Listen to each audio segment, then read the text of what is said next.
సాధారణంగా మనం చరిత్ర అనగానే ఆమ్, మ్యూజియంలో ఉండే పాత వస్తువులు లేదా ఎప్పుడో పుస్తకాల్లో రాసిపెట్టిన అక్షరాలు మాత్రమే అనుకుంటాం కదా. అవును. ఏదో ఒక శిలాశాసనం దొరికితే ఓహో, ఒకప్పుడిక్కడ ఒక రాజ్యం ఉండేది అని ఫిక్స్ అయిపోతాం. కరెక్ట్. ఒక పాత కోట శిథిరాలు కనిపిస్తే ఆ గతం ఎప్పుడో ముగిసిపోయింది, మనకి దానికి సంబంధం లేదు అని భావిస్తాం. అదొక ముగిసిపోయిన అధ్యాయంలా చూస్తామన్నమాట. అంటే మనకి ఆ చరిత్రకి మధ్య వందల ఏళ్ల దూరం ఉందన్న ఒక గీత గీసుకుంటాం. కానీ నిజానికి ఆ రేఖ అంత స్పష్టమైనది కాదు. ఖచ్చితంగా కాదు. ఎందుకంటే ఆ చరిత్ర అనేది కేవలం పుస్తకాలకే పరిమితం కాలేదు. అది మన చుట్టూ ఉన్న వ్యక్తుల పేర్లలో, వాళ్ళ ఇంటి పేర్లలో ఇప్పటికీ సజీవంగా ఊపిరి పీల్చుకుంటోంది. నిజమే. ఈరోజు మనం చెయ్యబోయే ఈ లోతైన విశ్లేషణ దేని గురించి అంటే, ఒకప్పుడు దక్షిణ భారతదేశాన్ని పాలించిన మహాసామ్రాజ్యాల వెనుక ఉన్న అసలైన యోధుల గురించి. వందలేళ్ల నాటి వారి వారసత్వం నేటి సమాజంలో ఎలా మిగిలి ఉందో విశ్లేషించబోతున్నాం. అయితే ఈ విశ్లేషణ ప్రారంభించడానికి ముందు మనం ఒక అత్యంత ముఖ్యమైన విషయం ప్రస్తావించాలి. చెప్పండి. ఈరోజు మనం చర్చించబోయే ఈ చారిత్రక అంశాలన్నీ కూడా గాంధీలంక గారు చేసిన ఖచ్చితమైన ఆధారాలతో కూడిన చారిత్రక పరిశోధనపై, అంటే the history of Patrudu Kings అనే ప్రామాణిక గ్రంథంపై ఆధారపడి ఉన్నాయి. ఓహో, అంటే ఇది కేవలం కథలు కాదు? ఖచ్చితంగా కాదు. ఇది పుక్కిటి పురాణాల మీద ఆధారపడినది కాదు. చారిత్రక శిలాశాసనాలు, ఆనాటి నాణేలు మరియు పక్కా స్థానిక చరిత్రల ఆధారంగా నిరూపించబడిన ఎవిడెన్స్ బేస్డ్ రీసెర్చ్ ఇది. అద్భుతం. ఇటువంటి నిఖార్సైన వాస్తవాల ఆధారంగా చరిత్రను తెలుసుకోవడం ఎప్పుడూ ఆసక్తికరంగానే ఉంటుంది కదా. అవును. ఇందులో ముఖ్యంగా తూర్పు దక్కన్ మరియు కళింగ సరిహద్దులను పాలించిన పాత్రుడు రాజుల చరిత్ర గురించి, వారు స్థాపించిన విశిష్టమైన పాలనా వ్యవస్థ గురించి తెలుసుకుందాం. అసలు ఆనాటి బిరుదులు నేడు ఆధునిక అయరక పాత్రుల సమాజం యొక్క ఇంటిపేర్లుగా ఎలా మారాయో కూడా చూద్దాం. తప్పకుండా. అయితే ముందుగా అసలీ పాత్రుడు అనే పదానికి అర్థమేమిటో తెలుసుకోవాలి కదా మనం. అవును. సంస్కృతంలో మరియు ప్రాచీన పరిపాలనా నిఘంటువుల ప్రకారం చూస్తే పాత్రుడు అంటే అర్హత కలిగిన వాడు లేదా పాలకుడు అని అర్థమొస్తుంది. ఓకే. ఇదొక సాధారణ సైనిక బిరుదు కాదు. ఇదొక స్వతంత్ర పాలనాధికారాన్ని సూచించే అత్యున్నత చట్టబద్ధమైన హోదా. అంటే ఒక ప్రావిన్స్ని లేదా ప్రాంతాన్ని స్వతంత్రంగా పాలించే సార్వభౌమస్థాయి అన్నమాట. అంటే ఒక పెద్ద సామ్రాజ్యంలో భాగమే అయినా వీరికి సొంత సైన్యం, సొంత ఖజానా ఉండేవన్నమాట. కరెక్ట్. సరిగ్గా అదే. మరి ఇంతటి బలమైన వ్యవస్థను అసలు ఎవరూ ఎందుకు ప్రారంభించారో, ఒకే రాజు చేతిలో పవర్ లేకుండా ఇలా డీసెంట్రలైజ్ చేయాల్సిన అవసరమేమొచ్చిందంటారు? దానికి అప్పటి భౌగోళిక రాజకీయ పరిస్థితులే కారణం. అంటే క్రీస్తు శకం 1264 నుండి 1279 మధ్య ఆంధ్ర కళింగ ప్రాంతాన్ని పాలించిన తూర్పుగంగ చక్రవర్తి భానుదేవ వన్ ఈ అద్భుతమైన రాజకీయ వ్యూహానికి శ్రీకారం చుట్టారు. ఓహో, భానుదేవ వన్. అవును. అప్పట్లో ఉత్తరం నుండి సుల్తానుల దాడులు తీవ్రంగా ఉండేవి. అంతటి విశాలమైన సామ్రాజ్యాన్ని రక్షించుకోవడానికి కేవలం ఒకే చోట సెంట్రల్ ఆర్మీ ఉంటే ఎలా సరిపోతుంది? కష్టం కదా. అందుకే ఆయన అధికార వికేంద్రీకరణ చేశారు. సామ్రాజ్యాన్ని విభజించి ఆ 16 మంది అత్యంత నైపుణ్యం కలిగిన యోధులకు స్వతంత్ర రాజులుగా అధికారమిచ్చారు. ఒక్క నిమిషం, ఇక్కడ నాకొక సందేహం వస్తుంది.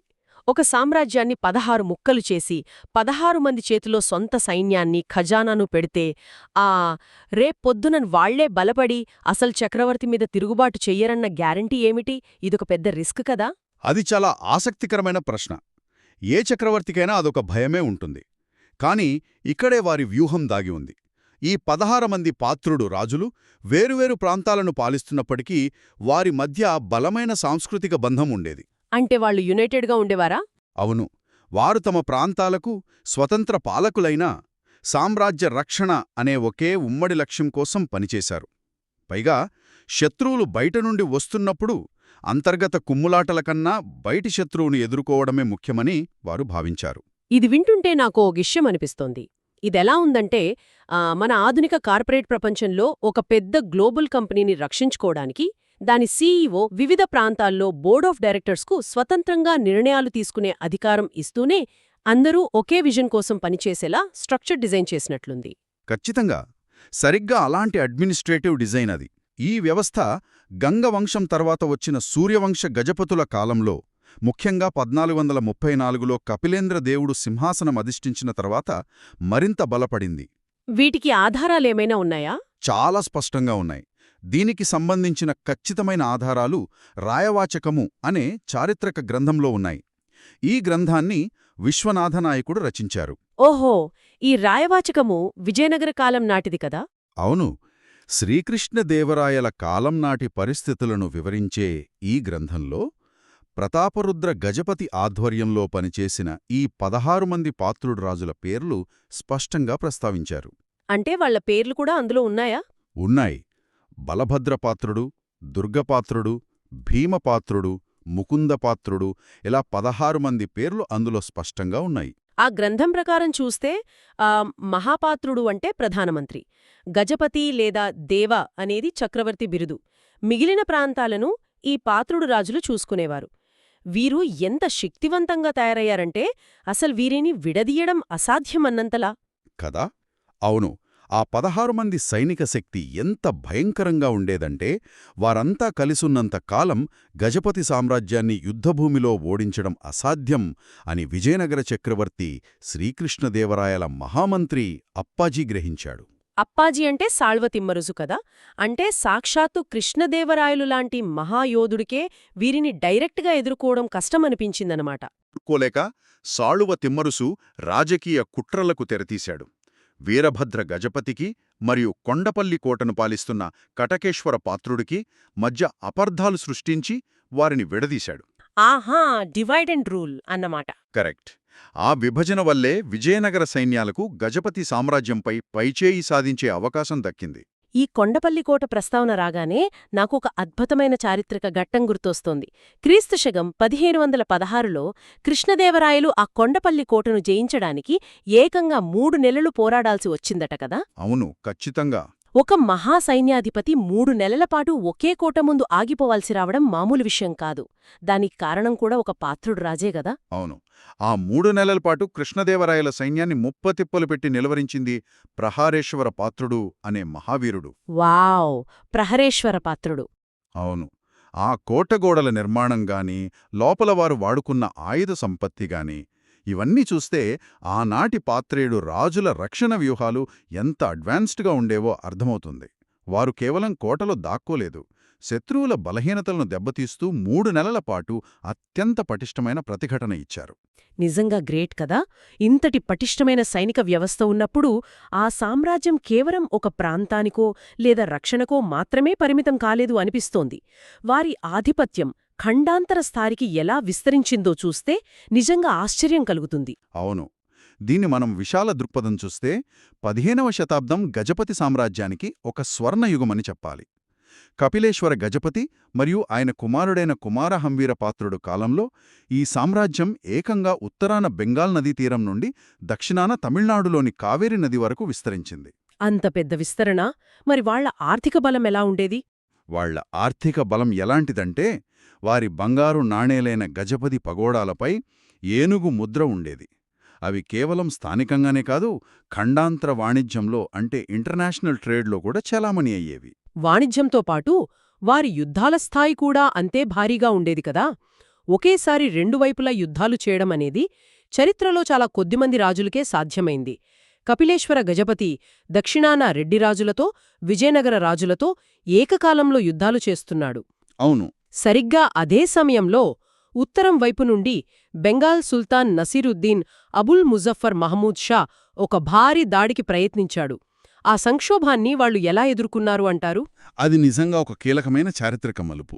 కపిలేశ్వర గజపతి అప్పుడు స్వయంగా ఉత్తరానికి వెళ్లలేడు, ఎందుకంటే ఆయన దక్షిణాన యుద్ధాల్లో బిజీగా ఉన్నాడు. అవును కదా మరి. అందుకే ఆ బాధ్యతను తన ప్రధానమంత్రి మరియు మహాసేనాధిపతి అయిన గోపీనాథ్ మహాపాత్రుడికి అప్పగించాడు. అద్భుతమైన వ్యూహంతో గోపీనాథ్ మహాపాత్రుడి నేతృత్వంలోని సైన్యం సుల్తాన్ సేనలను చిత్తుగా ఓడించింది. సూపర్!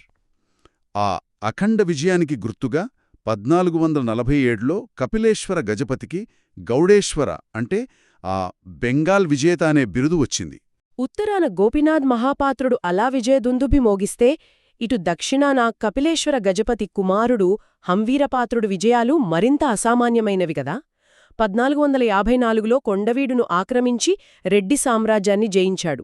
అవును, అక్కడ రఘుదేవ నరేంద్ర మహాపాత్రుణ్ణి తన ప్రతినిధిగా పాలకుడుగా పెట్టాడు. ఆ తర్వాత ఏకంగా విజయనగర రాజధాని హంపీని ఆక్రమించి అప్పటి మల్లికార్జున రాయలచేత పన్నులు కట్టించాడు.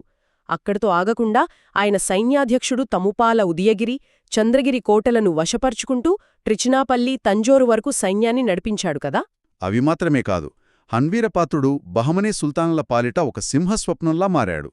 1458లో దేవరకొండ వద్ద బహమనీ సుల్తానులను పూర్తిగా నాశనం చేశాడు. 1460 నాటికి వరంగల్ కోటను, ఆ తర్వాత ఏకంగా బహమనీ రాజధాని బీదర్ను మరియు మాళ్వా రాజధాని ధారాను సైతం ఆక్రమించాడు. ఇది వింటుంటే నాకొక పెద్ద సందేహం కలుగుతోంది. బెంగాల్ నుండి మొదలుపెడితే అటు తమిళనాడు వరకు మధ్యలో బీదర్, ధారా వంటి బలమైన శత్రు స్థావరాలను కేవలం ఒకే ఒక జనరల్ అంత వేగంగా ఎలా జయించగలిగాడు? అసలు వారి యుద్ధ వ్యూహాల్లో ఉన్న ఆ మెకానిజం ఏమిటి? దీనికి ప్రధానంగా 2 కారణాలున్నాయి. మొదటిది వారి మొబిలిటీ, అంటే సైన్యాన్ని ఊహించని వేగంతో తరలించడర సామర్థ్యం. వారితో పాటు ఉండే అశ్వికదళం మరియు భారీ ఏనుగుల దళం ఎంత భయంకరమైనవి అంటే శత్రువులు ఊహించే లోపే వారు కోటలను చుట్టుముట్టేవారు. ఓహో, స్పీడ్ అనమాట. మరి రెండోది? ఇక రెండవది అత్యంత కీలకమైన వ్యూహం. ఆక్రమించిన ప్రతి కొత్త ప్రాంతంలో తమకు నమ్మకస్తులైన, స్వతంత్రంగా నిర్ణయాలు తీసుకోగల పాత్రుడు, రాజులను అక్కడ ప్రతినిధులుగా నియమించడం. అంటే మళ్ళీ డీసెంట్రలైజేషన్. అవును, దీనివల్ల స్థానికంగా పాలన పటిష్టంగా ఉండేది. వెంటనే తిరుగుబాట్లు రాకుండా అణిచివేయగలిగేవారు. ఈ అడ్మినిస్ట్రేటివ్ చైన్ వారి సక్సెస్కి ప్రధాన కారణం. మహాసామ్రాజ్యాలు వస్తాయి, పోతాయి. వారు కట్టిన కోటలు కాలగర్భంలో కలిసిపోవచ్చు. కాని వారు స్థాపించిన వ్యవస్థలు, వారు ఉపయోగించిన బిరుదులు వందల ఏళ్ల తర్వాత కూడా అలానే భద్రంగా ఉండిపోవడం ఆశ్చర్యం కలిగిస్తోంది కదూ. అవును, ఇక్కడే అత్యంత ఆకర్షణీయమైన విషయం ఏమిటంటే, చరిత్రలో ఆన్మాస్టెక్స్ లేదా నామవిజ్ఞానం అనేది చాలా కీలకమైన పాత్ర పోషిస్తుంది. అవును, మధ్యయుగ కాలంలో రాజులు ఇచ్చిన బిరుదులు, సైనిక హోదాలు కాలక్రమేణా ఆయా కుటుంబాల ఇంటి పేర్లుగా ఎలా రూపాంతరం చెందాయో ఎపిగ్రాఫీ అంటే శారిప్రక శిలాశాసనాలు స్పష్టంగా నిరూపిస్తున్నాయి. ఇక్కడే విషయం చాలా ఆసక్తికరంగా మారుతోంది. ఒకసారి ఆ బిరుదులు, అవి నిర్వహించిన పాత్రలు ఎలా ఉండేవో విశ్లేషిద్దాం. పాత్రుడు లేదా పాత్రో అనేది ఒక ప్రావిన్స్ని పాలించిన సార్వభౌమ రాజుల బిరుదు. కరెక్ట్.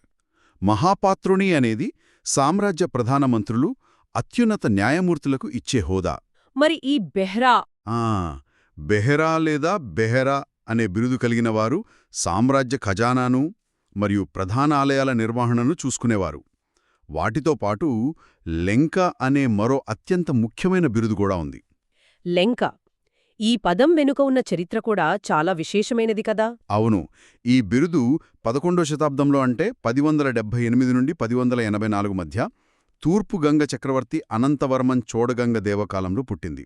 వీరు సామ్రాజ్యపు అత్యున్నత సైనికాధికారులు. ఓహో, అంటే గంగరాజుల కాలం నుండే వీరున్నారన్నమాట.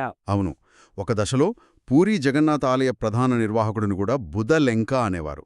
ఆ తర్వాత కాకతీయ కాలంలో వీరు ప్రతాపరుద్రుని అంగరక్షకులుగా మరియు ప్రధాన సైన్యాధ్యక్షులుగా సేవలందించారు. అంటే మనం చరిత్ర పుస్తకాల్లో చదివే సోమిదేవుడు, లెంకదేవుడు లాంటి పేర్లన్నీ ఈ వర్గానికి చెందినవే అన్నమాట. ఒకప్పుడు రాజ్యాలను ఏలిన ఆ పదవులు వందల సంవత్సరాల తర్వాత నేటి ఆధునిక కాలంలో కూడా ఇంటి పేర్లుగా ఎలా సజీవంగా ఉన్నాయో గమనించడం నిజంగా ఫ్యాసినేటింగ్గా ఉంటుంది. ముఖ్యంగా అయ్యరక పాత్రులు అనే వర్గం గురించి మాట్లాడుకోవాలి. వీరి చరిత్ర కేవలం ఒక కులానికి పరిమితమైనది కాదు. అంటే దీని అర్థమేమిటి? అసలు ఈ అయ్యరక అనే పదం ఎలా వచ్చిందో చూస్తే, అయ్య అంటే పాలకుడు లేదా రాజు అని అర్థం. రికం అంటే స్వభావం లేదా తత్వం. అంటే రాజుల లక్షణాలు, పాలనా నైపుణ్యం రక్తంలోనే ఉన్నవారిని అర్థమన్నమాట. అవును, వీరు చారిత్రకంగా క్షత్రియ హోదా కలిగినవారు. అందుకే వివాహ సమయాల్లో వీరు వెండి జంధ్యం ధరిస్తారు. ఈ ఆచారం కేవలం రాజవంశాలకు, యోధులకు మాత్రమే పరిమితమైన ఒక సంప్రదాయం. వండర్ఫుల్. అంతేకాదు, వీరత్వం అనేది కేవలం పురుషులకు మాత్రమే పరిమితం కాలేదు ఈ వర్గంలో అని విన్నాను. అవును, ఒకసారి గోల్కొండ సైన్యాలు పగతో వీరి గ్రామాలపై దాడికొచ్చినప్పుడు జరిగిన సంఘటన వారి తెగింపుకు నిదర్శనం. పురుషులతో పాటు అయ్యరక మహిళలు సైతం ఏమాత్రం వెనక్కి తగ్గకుండా ఆ యుద్ధ కవచాలు ధరించి మరీ శత్రువులను ఎదుర్కొని తరిమికట్టారు. మహిళలు కవచాలు ధరించి పోరాడటమంటే అది ఆషామాషీ విషయం కాదు. అంటే ఆ తెగింపు వెనుక వందల ఏళ్ల సైనిక వారసత్వం ఉందన్నమాట. యుద్ధమనేది వారికి కేవలం ఒక వృత్తి కాదు, వారి జీవన విధానంలో ఒక భాగమైపోయింది. ఖచ్చితంగా. అందుకే ఆ కుటుంబాల ఇంటి పేర్లు నేటికి ఆయా రాజవంశాలతో, కోటలతో ముడిపడి ఉన్నాయి. ఉదాహరణకు గంగా మరియు గజపతి కాలం నాటి పేర్లు చూస్తే పాత్రుడు, మహాపాత్రుని, బెహరా లాంటి పేర్లతో పాటు వడ్డాది అనే ఇంటి పేరు కనిపిస్తుంది. వడ్డాది అంటే అదొక రాజధాని పేరు కదా? అవును, వడ్డాది అనేది ఒకప్పుడు మత్స్యరాజుల రాజధాని. ఆలోచించండి, ఒక రాజధాని నగరం పేరు ఒక ఇంటి పేరుగా మారిందంటే ఆ ప్రాంతంపై వారి ఆధిపత్యం ఎంతటిదో అర్థం చేసుకోవచ్చు. అమేజింగ్. ఆ తర్వాత కాకతీయ కాలంలో చూస్తే లెంక లేదా లంక, గొబ్బూరు, సలపాక లాంటి ఇంటి పేర్లు పుట్టాయి. ఇక్కడ ఎర్రయ్య లెంక అనే సేనాధిపతి గురించి ఖచ్చితంగా చెప్పుకోవాలి. 1311 నాటి శాసనాల ప్రకారం ఆయనకు ఏకంగా 22 గ్రామాలపై స్వతంత్ర అధికారం ఉండేది కదా? అవును, ఆయన సొంతంగా పన్నులు వసూలు చేసి తన సైన్యాన్ని పోషించుకునేవాడు. ఆయన కేవలం ఒక సైనికుడు కాదు, ఒక మినీ రాజు అనొచ్చు. అలాగే కొండవీటి రెడ్డిరాజులు మరియు ముసునూరి నాయకుల కాలంలో కూడా వీరు కీలకమైన పాత్ర పోషించారు. ఉదాహరణకు చేబ్రోలు అనేది ఒక కోట పేరు, కోన అంటే కోన హైహయ రాజుల వంశానికి సూచిక. అలాగే పెదరెడ్ల, కంట్రెడ్డి, పడాల, రావుల లాంటి ఎన్నో పేర్లు ఆనాటి సామ్రాజ్యాల రక్షణతో ముడిపడి ఉన్నవే కదా? అవును, అలాగే రాచకొండ మరియు దేవరగొండలను పాలించిన వెలమరాజుల కాలంలో బియ్యాల, ఆల్లు, గొర్లి, కర్రి, పోకల, బాణాల అనే ఇంటి పేర్లు స్థిరపడ్డాయి.